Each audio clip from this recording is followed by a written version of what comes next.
Hi friends, fish fry ఎలా చేయాలో చూద్దాము. ముందుగా ఫిష్ని వాష్ చేసుకొని పెట్టుకున్న తర్వాత అందులో ఉప్పు, కారం, పసుపు, అల్లం వెల్లుల్లి పేస్ట్, జీలకర్ర పొడి, ధనియాల పొడి, పెప్పర్ పొడి, మసాలా పొడి వేసుకొని కలుపుకొని పక్కన పెట్టుకోవాలి.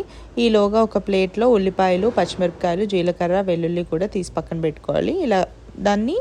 ఇవన్నీ కలిపేసి మిక్సీ చేసేసుకోండి. అంటే మరీ మెత్తగా చేసుకోకండి, కొంచెం బరకగానే ఉంచుకోండి, అప్పుడైతేనే టేస్ట్ బాగుంటుంది. మరీ మెత్తగా అయితే ఏదో పచ్చళ్ళలా అనిపిస్తుంది.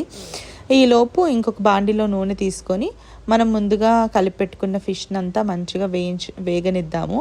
అంటే ఈ వేగనిచ్చేది కూడా మీ ఇష్ట ప్రకారమే వేగనిచ్చుకోండి. అంటే క్రిస్పీ కావాలంటే లేదా కొంచెం మెత్తగా ఉండాలంటే అది టోటలీ మీ చాయిస్.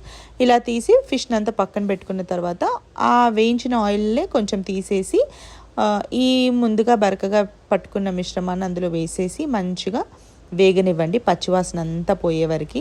అలాగే ఇందులో కూడా కొంచెం ఉప్పు వేసుకోండి, కొంచెం మసాలా పొడి కూడా వేసుకోండి. వేసుకున్న తర్వాత మళ్ళీ ఒకసారి మంచిగా కలుపుకోండి. ముందుగా మనం ఫ్రై చేసి పెట్టుకున్న ఫిష్ని అంతా ఇందులో వేసేసుకొని మంచిగా కలిపేసుకుంటే యమ్మీ యమ్మీ ఫిష్ ఫ్రై రెడీ.